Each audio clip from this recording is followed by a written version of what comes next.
3 years ago, Sony launched the PlayStation 5, and expectations for the life cycle of the console were monumentally high. Of course, expectations are always high for any new PlayStation console, but considering that the PS5 was coming in on the heels of the PS4, which is easily one of the greatest consoles of all time, thanks to its stellar library, those expectations were even higher than they would be under ordinary circumstances.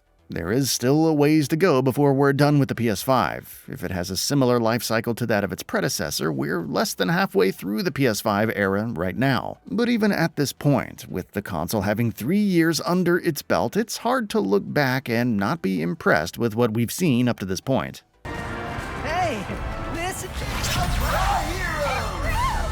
Yes! Folks, we have a momentous day in store for you.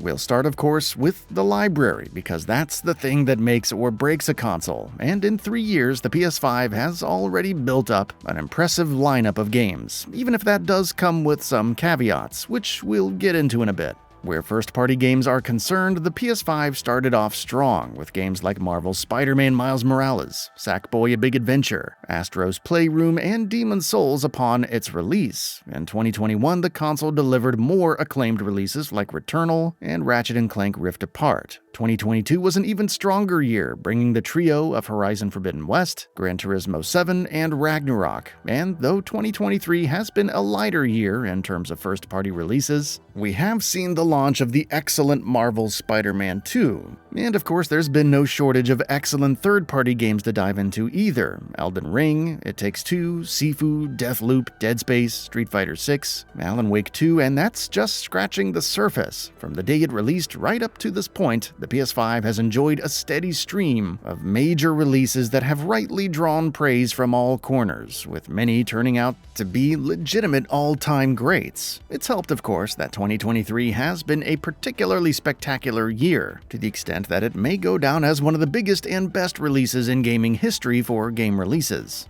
But there's that caveat we mentioned earlier, and it's one that's been brought up quite often for not just the PS5, but the entire console generation as a whole, and that's that we haven't seen a great many games properly leveraging the more powerful hardware that's now available to developers. Over the course of the past 3 years, the vast majority of major releases from big and small developers alike have been cross-gen titles.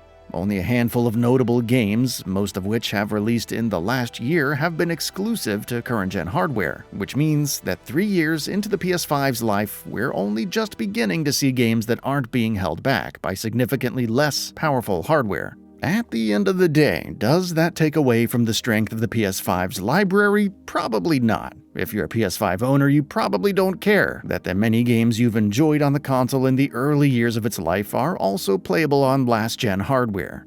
Even so, the hope is that cross-gen releases will become much less common as we move forward, something that, thankfully enough, does seem to be happening. After all, several major games that have released for PS5 this year, like Alan Wake 2, Dead Space, Marvel's Spider-Man 2, and Cyberpunk 2077 Phantom Liberty, to name just a few, did not release on PS4. Clearly then, in the area that matters most, its library of games, the PS5 has had a great start to life, to the extent that you could even argue its first 3 years have been better than those of the PS4, though it's worth noting that it was really in the back half of its life cycle that the PS4 really came into its own. But what about the other stuff? Moving beyond its library of games, how has the PS5 fared in the first 3 years of its life? One area where many have undoubtedly been disappointed is the monetization policies that Sony has adopted throughout the course of the generation until this point, which have grown increasingly controversial. Right out the gate, Sony's decision to switch to a $70 price point for its releases was one that was met with widespread discontent, and it continues to be a sticking point for many even now. And it's not just Sony, of course. A number of major publishers like Take-Two and others have also started selling their titles for $70, which means the majority of PS5's games have been costlier than the standard $60 that the industry had settled on previously.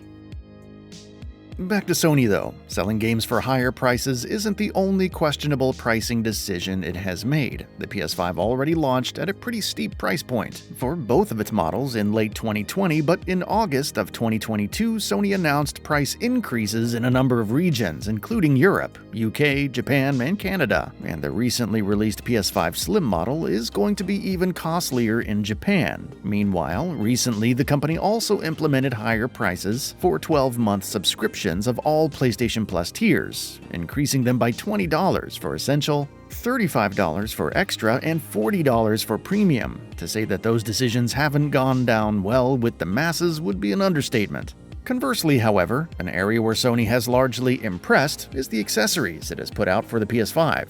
From the Access controller to the DualSense Edge to the Pulse 3D headset to even the different faceplates you can purchase, the company has released a steady stream of accessories that legitimately add to the user experience in several ways. Yes, the pricing for some of the accessories has also raised some eyebrows, like with the DualSense Edge. While the jury is still out on the usefulness of some of the others, like the upcoming PlayStation Portal, but by and large there's been a healthy and varied selection of PS5 accessories available for users to check out. Speaking of accessories though, we obviously have to talk about PS VR2, even though there hasn't been much to talk about, which is exactly the problem. There's plenty to love about the PlayStation VR2 thanks primarily to the massive improvements it has made to its hardware, tech, and controllers as compared to its predecessor. But there are just as many caveats. For starters, there's an exorbitant price, yet again, which has turned away a great many of potential purchasers. And even worse is the support the device has received in the early months of its life. The one thing that may have convinced people to overlook its high price and purchase the PSVR 2 regardless would have been a strong library, but since its launch in February, the device's lackluster library has seen next to no major releases. The most notable title in the PSVR 2's catalog is still Horizon Call of the Mountain, a game that it launched with, and it's fair to say that it's not good enough to be a system seller by any means. We're hoping that the months and years to come will be much stronger for the PSVR 2, but everything in the here and now seems to be pointing to the fact that it has been sent out to die, much like the PS Vita was back in its day, but somehow to even worse results. Ultimately, however, though there are certainly areas where there's room for improvement for the PS5, and for Sony by and large, the console has had a great first 3 years of its life. The thing that matters most for any console is its library of games. A great library can make users overlook even some pretty significant issues in other areas, and there's no doubt whatsoever that on that front, the PS5 has been firing on all cylinders, and given how impressive the first 3 years have been, we can't help but be incredibly excited about what lies ahead. And that brings us to the end of the video. A quick request, we upload new videos every single day, and if you like what we're doing, please consider subscribing. It really helps us out. Also, don't forget to enable all notifications by clicking the bell icon so that you can receive daily video updates. Thanks for watching.